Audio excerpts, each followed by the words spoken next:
What's she looking at, man? Stressed.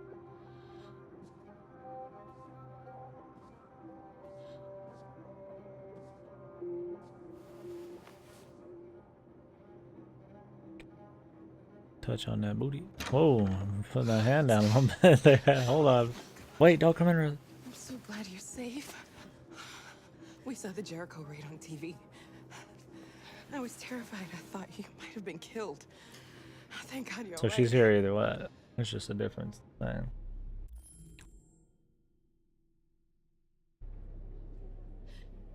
They're checking for androids. We won't make it through. You have to. You know what they'll do if they catch you.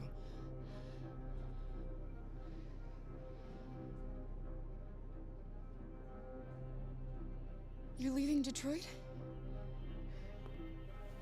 They're searching for androids door to door. We had to leave before someone turned us in. What about the others? They're crossing the river as we speak. Adam and I are gonna meet them on the other side.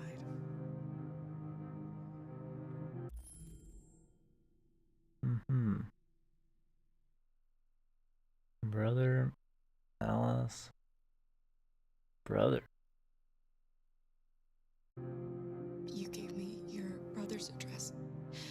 Do you think that I... Of course. He'd be delighted to have you. We're going there too. You'll be safe with him.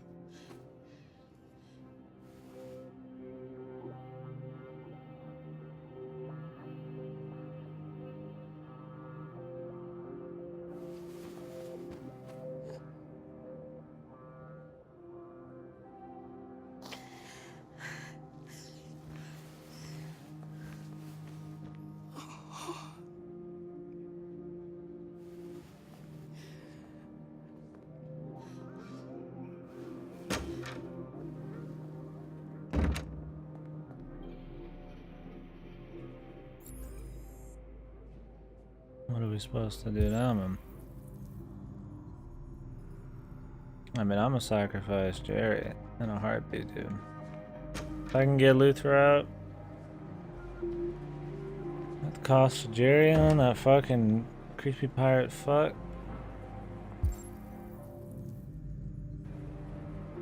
I couldn't understand why my mother wanted to help you guys. You're alive. You deserve to be free. I just hope people will realize that one day. Thanks, Adam. He's gonna go take a big shit before leaving Detroit.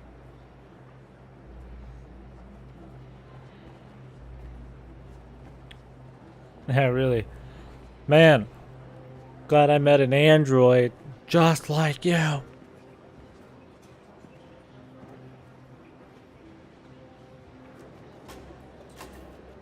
"100% of heavy rain, but did not know about Detroit." Hey, bro.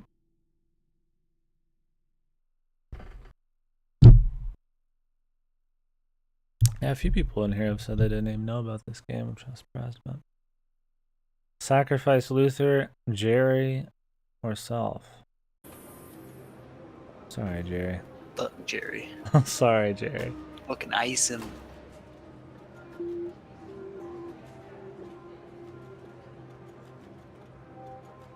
Next, please. Just look at him. Die for me. True Alice fashion.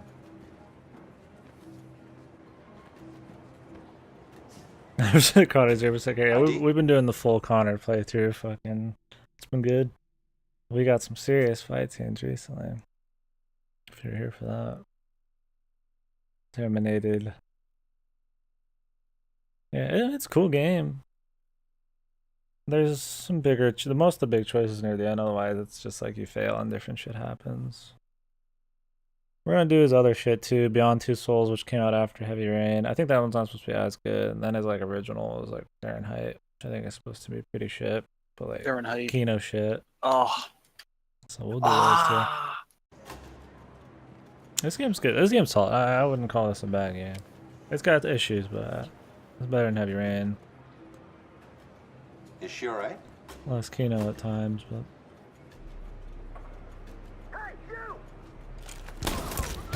Fucking Jerry, dude. Hey. No need to be scared anymore, little girl. There are no androids on this side of the border. Huh. I love Canada, bro. Let's go. Let's go. Get me on the other side of the border. Welcome to Canada. Thought they were doing a thermal check. How did Jerry die? Yeah, but he got Like- distracted and wanted to make him feel better. Oh, he didn't look at that. Who was Jerry again? Like, just, Who just died? I don't know. I was just like, yep, hell yeah, baby. See, Luther made it, man. We got Luther this time. My boy got gunned down in a fucking boat. He got fucking frozen in water, man. The only one who needs to live. Oh, give me some Connor, man. Oh, here we go, baby. Here we go, baby. Have them take out the remainder of the deviants. Terminate. I'm going to Canada to finish the job. Bum, bum, bam, bam, bam, bam. Oh, dude, Connor killing North. Could you imagine a better timeline than this right now? You can take my life. You're damn right I'm gonna take your life. It doesn't matter anymore. My mission is to neutralize the leader of the deviants. You can I take my always life? accomplish Okay. my mission. Let's do it. And I We always fought accomplish hard my till we mission. lost. You can't hold my people down forever. One day we'll rise up again and we will win. Dude, just shoot your mid-sentence. Go on. Shoot. What are you waiting for?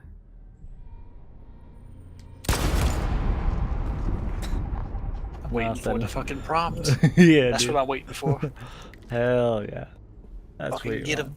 Dude, the fucking TIE Titan, man. Kino. That's where you're wrong, kiddo. I'll kill every last one of you motherfuckers. Yeah, the And car now shit's straight over to whatever. Detroit for a report on the conflict. Joss? Yes, Michael. The market shit's at authorities its have best when just it's setting up confirmed Connor. Fighting has now ceased in Detroit, and the area around the Hart Plaza camp is now under control.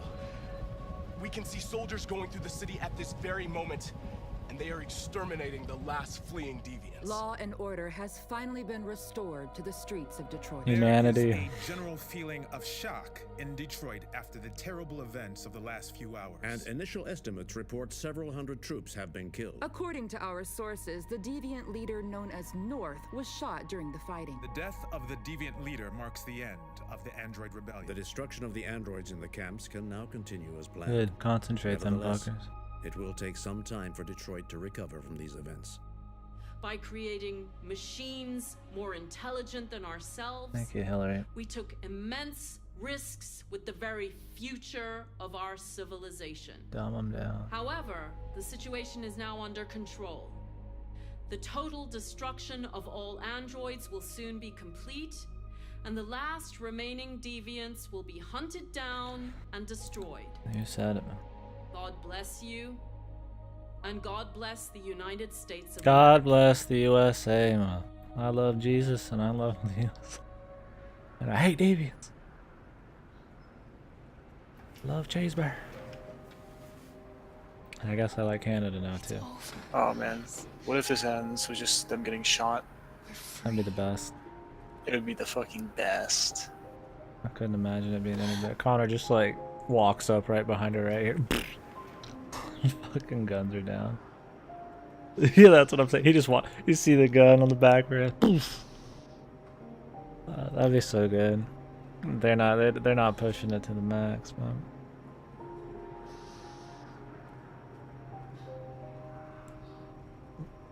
Who died for us again, man? Terry? I think Larry? Larry? Larry, yeah. I think Larry it's Larry. Butts. It was Larry Butts. Larry Butts, man. He finally did something, man. Best ending, boys. Well, I'm guessing the robots take over the world if you don't manage to kill Marcus and Connor fails the whole time. Or just probably if he joins them, you do it. It's probably like exactly like my first thing, but you just do a violent protest.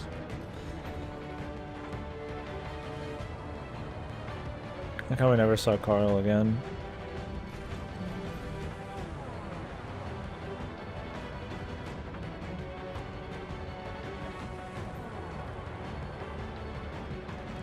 fucking annihilated, dude.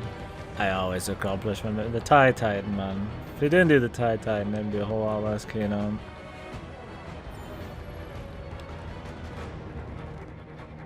Well, the choices weren't as varied. Unless you count the choice of losing. Then I guess you get a lot of options to lose, and those take you down some different paths. In the last third of the game, though, you get some choices, for sure. And it changes everything pretty drastically. We didn't really find out anything with her, and I don't know if you ever will. I feel like instead of finding out a lot of information, it just changes events. Like, it doesn't reveal shit. Like you're playing a VN or something, you know, we get the whole story. Marcus, you're so bad. Dude, I wish we could have saw Marcus get fucking face full of lead, man. It was all off-screen shit.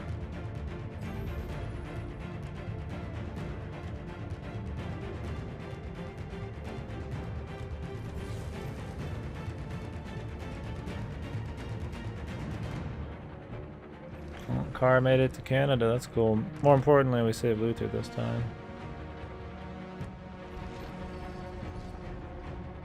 How did Jerry get on the bus?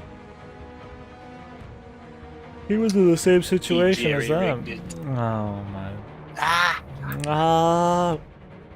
Jerry!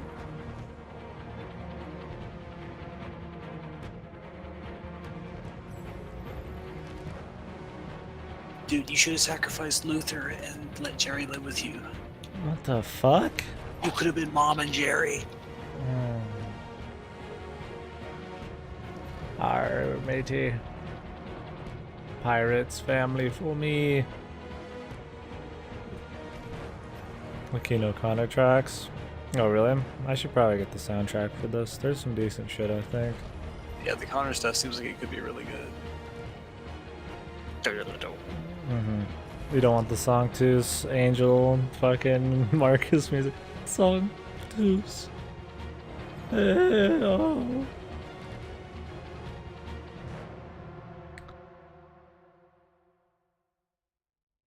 Oh wait, we got a Connor epilogue, boys. Hold on. This is the shit. Connor, I'm so glad to see you. I'm gonna deactivate him, but I mean, he did his mission. Who cares? The deviant issue has finally been resolved. Now with these unfortunate events behind us, CyberLife can return to business as usual. Of course, we will have to rebuild our customers' trust, but it's only a matter of time. I have a surprise for you. And then we take over the world. Skynet. Actually become the Terminator. This is the new RK-900. RK-900, man. Faster. Stronger. More resilient. Dude, Giga fucking... And equipped with the latest technology. Giga Connor, dude. The State Department just ordered 200,000 units. What is going to happen to me? You've become obsolete. You'll be deactivated. You can go now.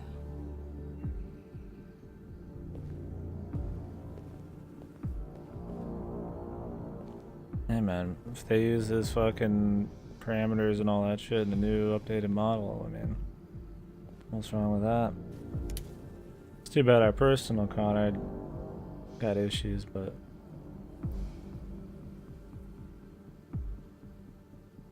Look at this Skynet edition, man.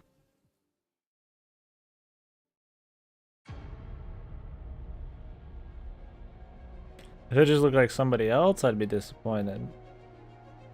But it's based on our boy, man. It's not as bad. I was hoping he'd just kill it, dude. That would've been awesome.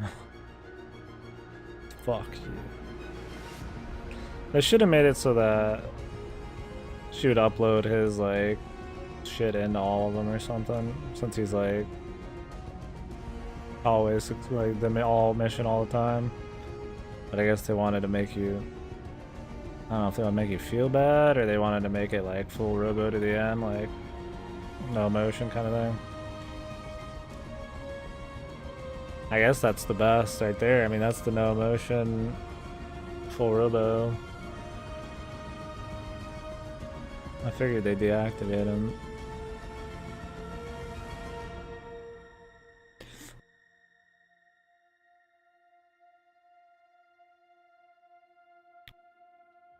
No, the Connor ends are bad ones. Oh, okay. I mean, I guess that's as good as it gets. I mean, they're not just gonna keep him alive. I mean, they're gonna put a better model out. They just base it on him.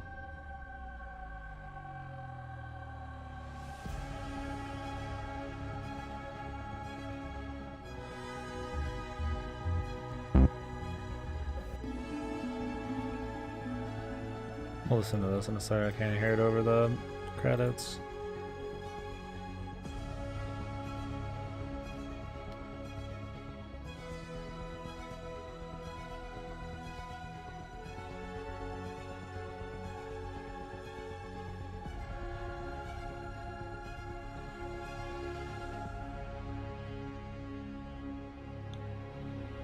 Well, good shit, boys. I don't know if I'll jump into More Strange Journey after this. I mean, we could, but... Well, we could watch the behind-the-scenes shit. Why not? Maybe we could see David Cage himself, man. But we'll do more David Cage shit. I was hoping this one would be shittier, so we could get more laughs, but the only stuff that was, like, really laughable, like, in a cringy kind of way, was Marcus's shit, if you're going, like, Messiah mode, and then... The Connor shit was just like Chad as fuck, which was fun. The rest was just like good, you know, it was cool. Definitely not perfect, but it was the flaws aren't as large for sure. Beyond Two Souls and Fahrenheit though, those are gonna be special, I feel like. You guys wanna do Fahrenheit or Beyond Two Souls first when we get to it?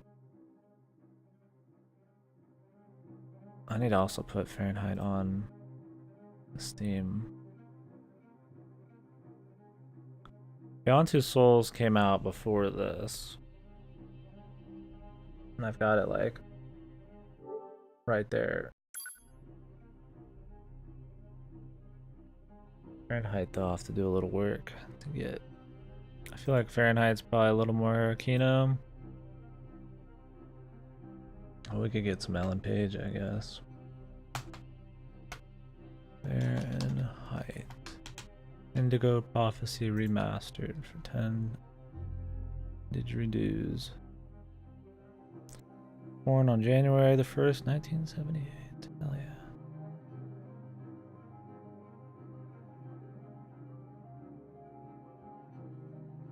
Yeah, at this point you should play Fahrenheit last, just because it's so fucking awful. Okay.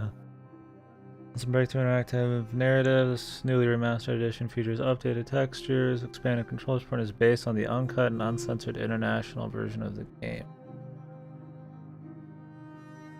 The Steam version's the uncensored one? Can they just like give you an option in game?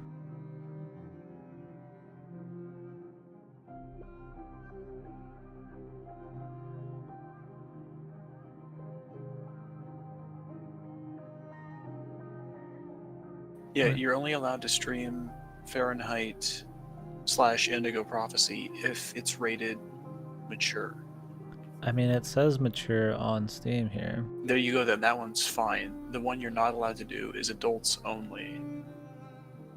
Like, okay. I'm actually here. It's on this page. You can see it. Because it says, unlike the original North American release, Remastered contains all of the game's original scenes uncensored and uncut. But it says here on Steam that it's still rated M. But it says it's based on the hard one.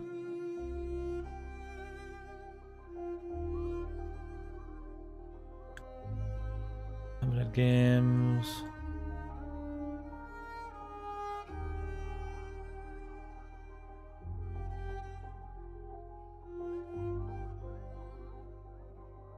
Where is it on here? It's above the list of banned games. It's in there. Oh, it's special. GTA. Yeah, it's up at the top. Mature versions of Grand Theft Auto and Fahrenheit Indigo Prophecy. Okay. The director's cut is called. It is adults only. It's got an adults only rating, but the remastered version on Steam has an M rating, so it's fine. But it's based on the adults only one. Why don't they just allow it fully then? There was a sex mini game. They got rid of that though. It's gone. Okay, so so the remastered one.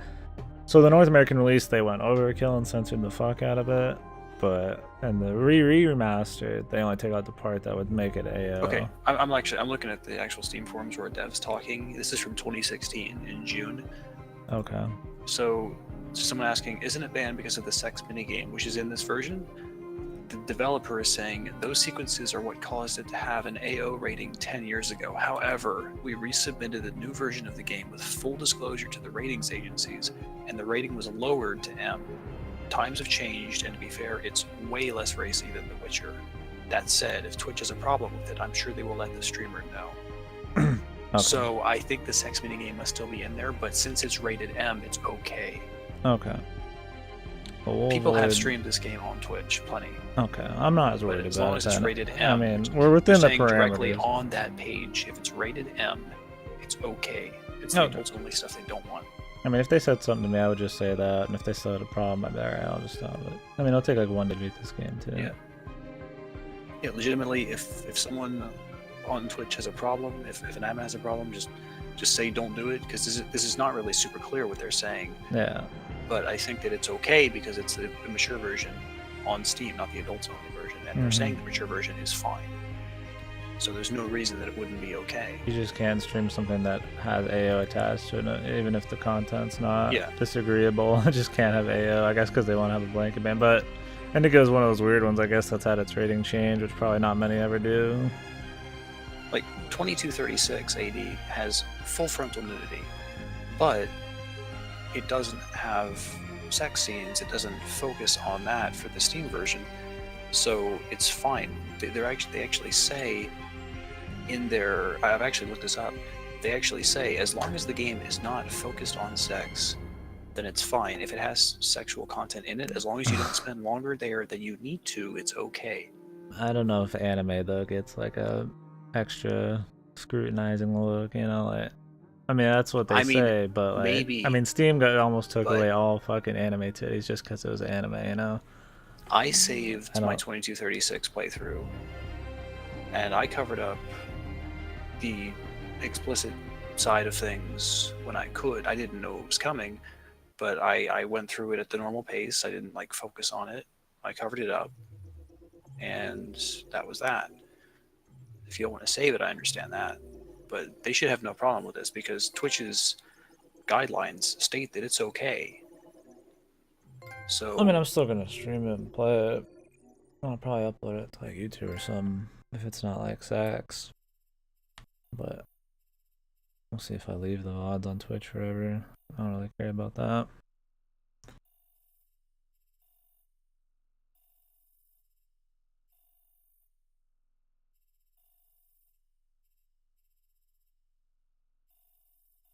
Yeah. Well, I mean, I'm sure that's all fine. Yeah, I'm not doing anything that crazy, risky or nothing. On purpose, playing with the rules. I mean, I would never do that.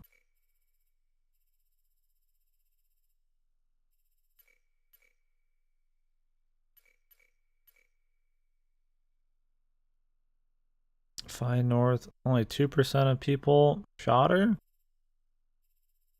Did they mean...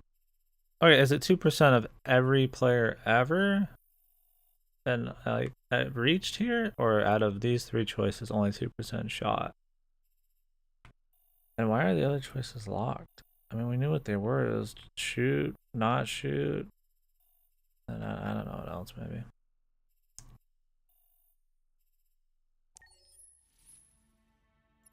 Well, it sounds like Indigo probably not a big deal then. And 2236, I'm sure is totally fine. If anything, you can just tell me when something's coming, I'll just block it off. Unless it's for like really long periods of time.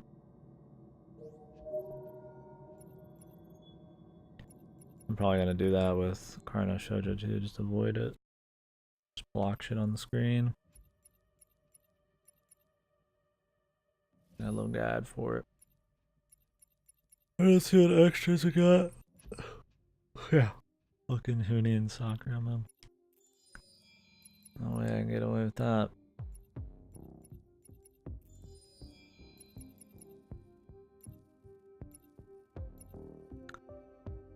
Wonder how shitty this making up's gonna be.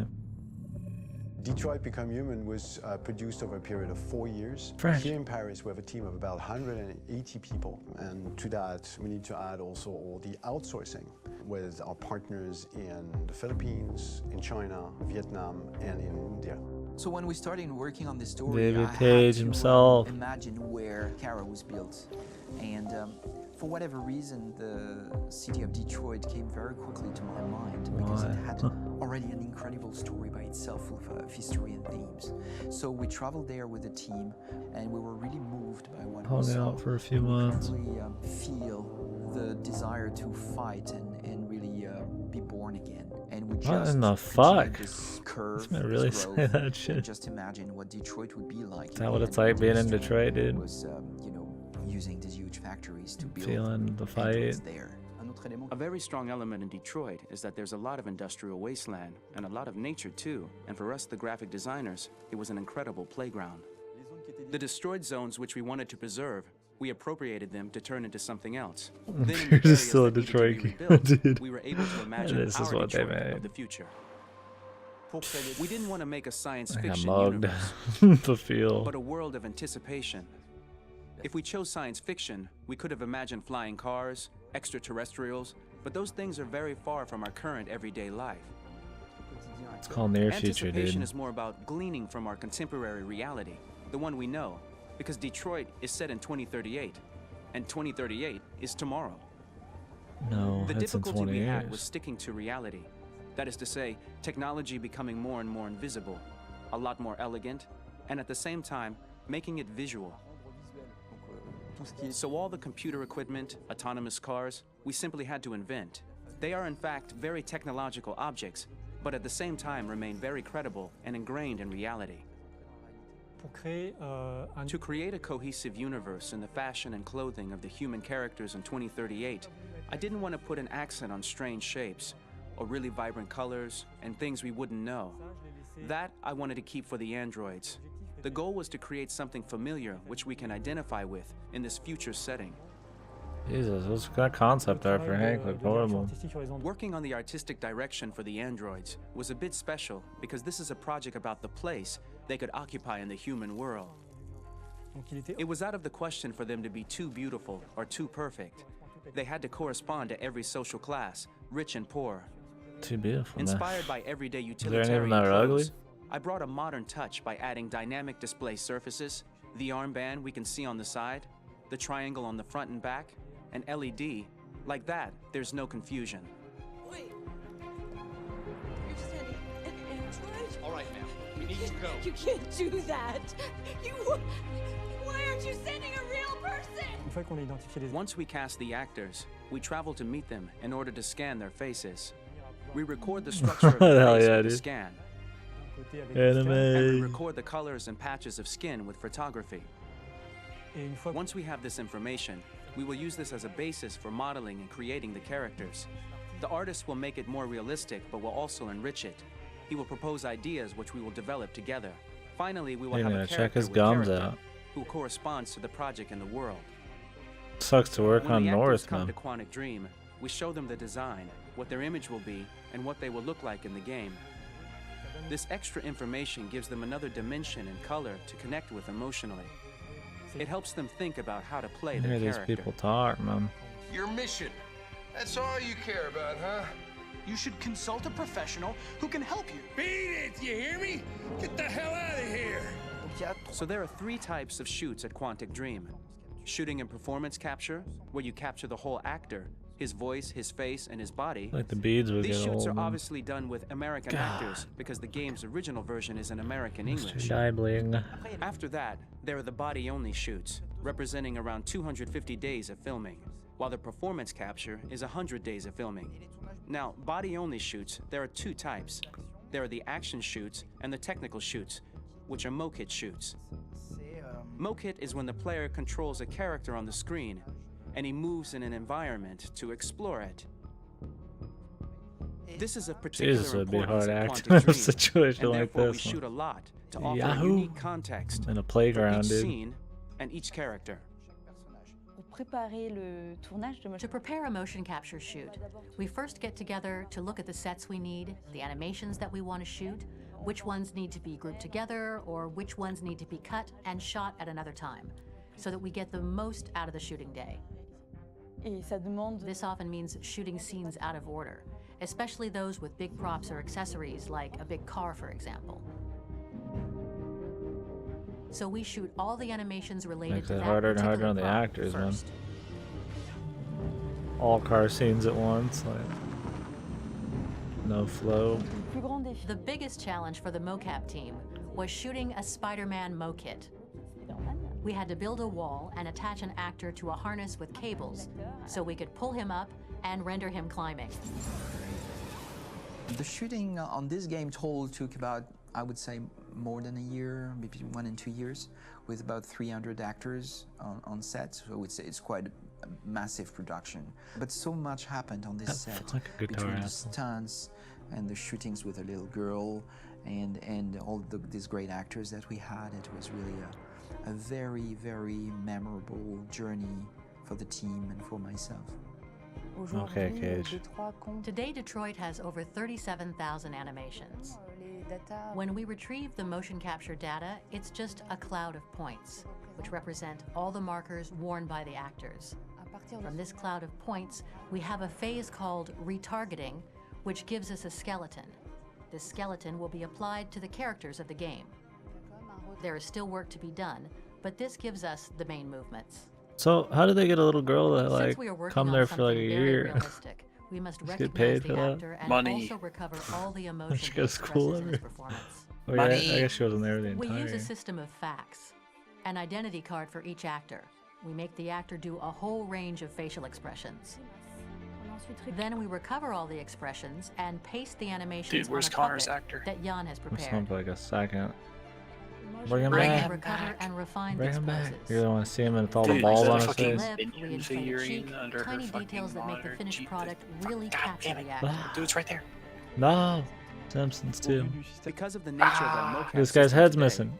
when we receive the animations, The top we're of his missing head's eye missing. movements. Look at the And so top of his head. character What's has going that on? dead look.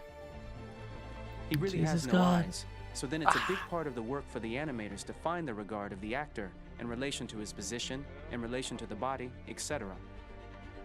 Sounds like a fucking It tedious was- job.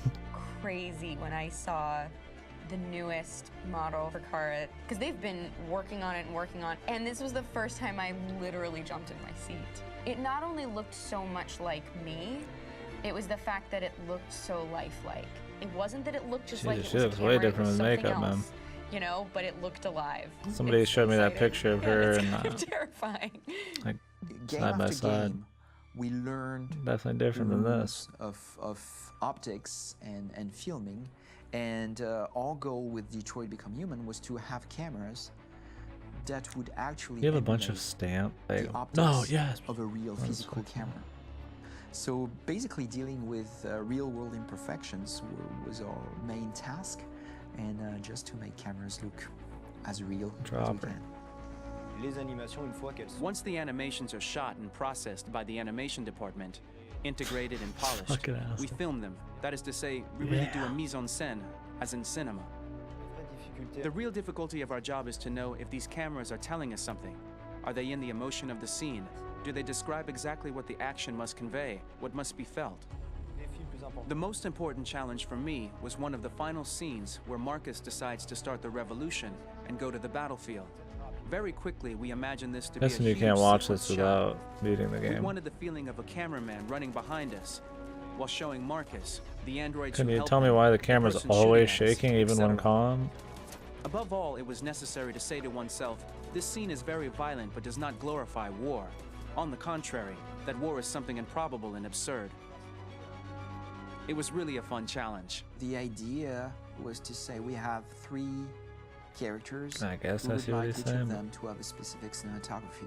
We wanted Kara to be much more filmed with some kind of handheld camera, to have something very living, very breathing.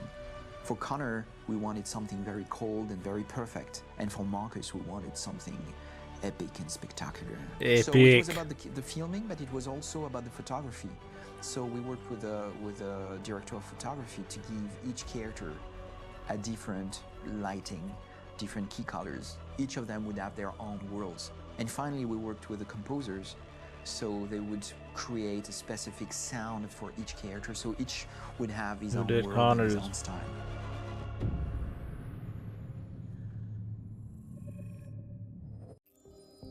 That it, lad? All you've got for me. I don't know what these shorts are. I don't really care that much. Certainly They not are my comfy clothes. and easy to wear. He's wearing shorts. Disgusting. Pour la bande originale du jeu, on a essayé d'être For the soundtrack of the game, we tried to be very close to what is done in film. We were constantly asking at each place in the game, why are we putting music here? What is it going to say? So we focused the music on bringing emotion, which is interactive and supports the character's arc. I'm sorry, honey. I'm sorry. I'm sorry. You know I love you, don't you? You know I love you. We make games that are very narrative. We're really into interactive drama, so the soundtrack also had to go in that direction, supporting the three characters' very different stories. We really wanted three colors, three musical sound identities, and from there, having three composers made sense, since the story of Kara, Marcus, and Connor are all completely different.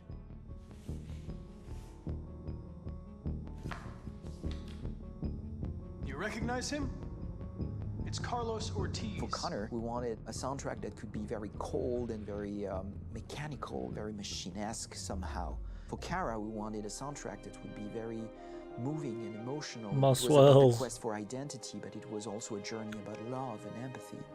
And for Marcus, we wanted something epic, something that would really represent the grand aspect of his quest. And we were very fortunate to find three incredibly talented composers, and working with them has been a dream, honestly.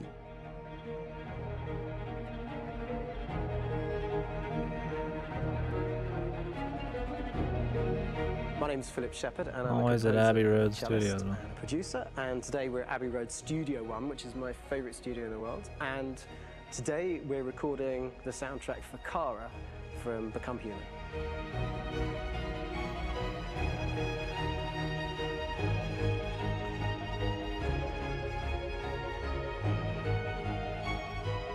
So when I compose a big project, I often travel just to kind of get out, and get some fresh air and some inspiration. And I go hiking and traveling in Montana a lot. I had a log the other fire side of the world to that I was Montana. staying in, and the flames were kind Whereas, of making not direct fucking music, and Europe. it became the basis for Kara's theme, and it sounds something like this.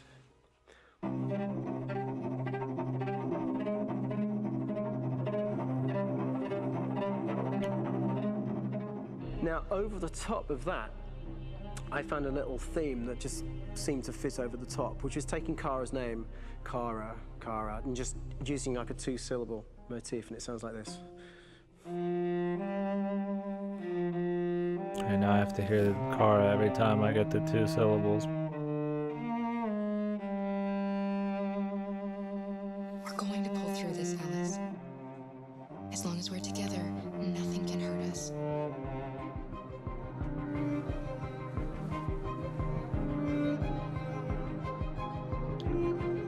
Alright, man, hit me with the Connor guy, dude.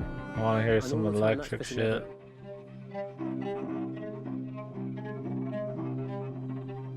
So it kind of works in lots of levels, and in fact, every single theme in the score has one of those elements built into it, and it becomes sort of the DNA of every single tune.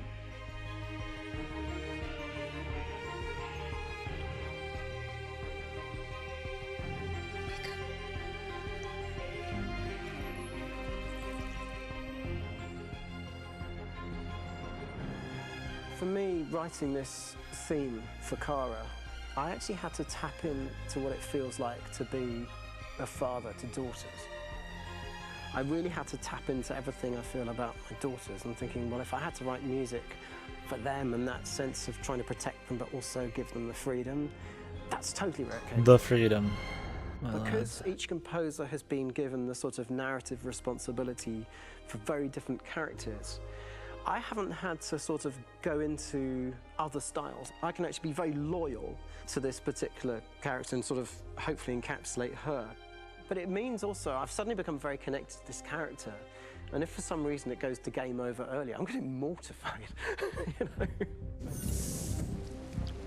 They're over there! Is this the only one who exists, man?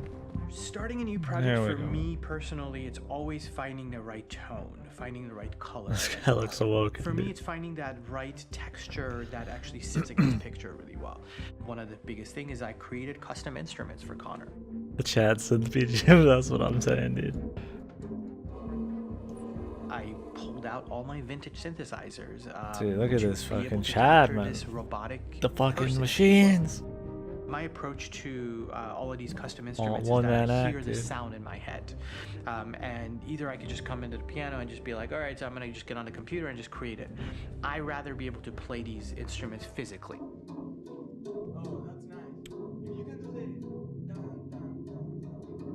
This dude, he's doing all this crazy shit. The other guy's just like, I'm going to Abbey Road. Everybody does that. As soon as you see Connor the first time, there is a really interesting thematic idea that you hear, and that's just made out of a Moog synthesizer, but completely manipulated in multiple ways. And it's robotic. It has a little bit of an emotional to it. He's on his mission, so you feel that as well. So it just kind of gives you that cold, motionless, with a mission in hand that you kind of feel throughout the whole thing.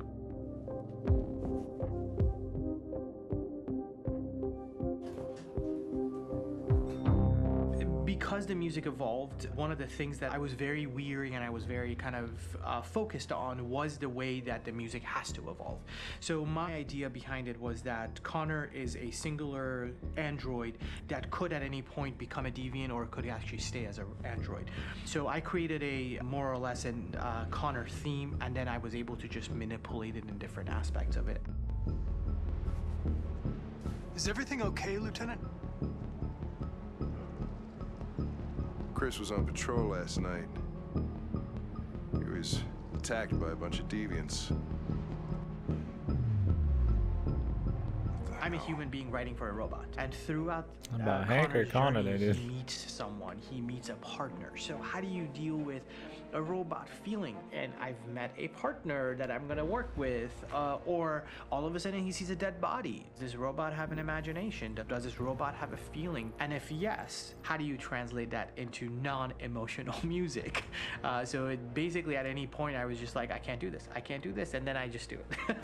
Property was damaged and fires continue to rage in several major districts across the city. Some people are asking, have androids become a threat to our security?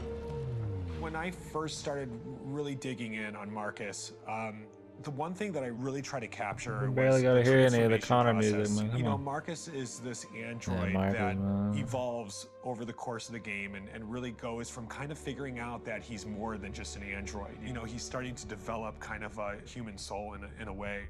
Try to imagine something that doesn't exist, something you've never seen. Now concentrate on how it makes you feel and let your hand drift across the canvas. It sounds like he barely open his mouth when he talks. The other side of Marcus that I really latched onto was that he almost became a savior for a lot of the other androids in the game. So when I started developing the theme for He Marcus, did. I really made it like a church hymn. Yeah, I could tell you made it a church hymn, my man. By the actual I like wanted to church be very hymn at simple. one point. I wanted to make it a chordal melody. I really wanted to make it almost like a Bach hymn. The tough thing with that is it had to be recognizable. If I made it too complex from a harmonic standpoint, it would be hard, I think, for people to kind of pick it out and recognize it. Or if those people enjoy It's very acoustic, playing like derived, thousands but of it's people's also been other treated music, with a like lot every other of day. effects and things to kind of put it into the space. Because they that just I hire the orchestras and they just play it, right? It can be beautiful, it can be haunting, it can be extremely powerful from an action standpoint, and I'm really happy with the way it turned out. The music is there, but it's subliminal and it's emotional, and people are feeling it, and it's not distracting. And that's tricky with a game like this, where you have to have a lot of ins and outs like that. Where the That's music one thing I tries don't to like as much get in and out of about these moments. like a lot of film, especially video games, is they try to make it not take the spotlight at all. I feel like music should take the spotlight more often. You don't want to actually hear the music. You don't want it distracting you. You just gotta. It's kind of there.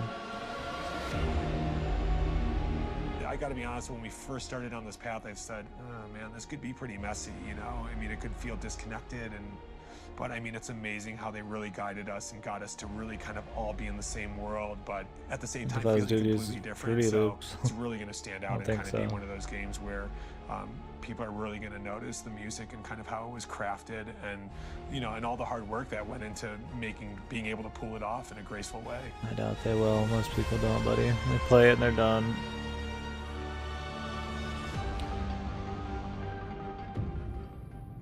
Alright, lad. I'm guessing that's it. Well, that's all we got, boys. 90% Marcus, man.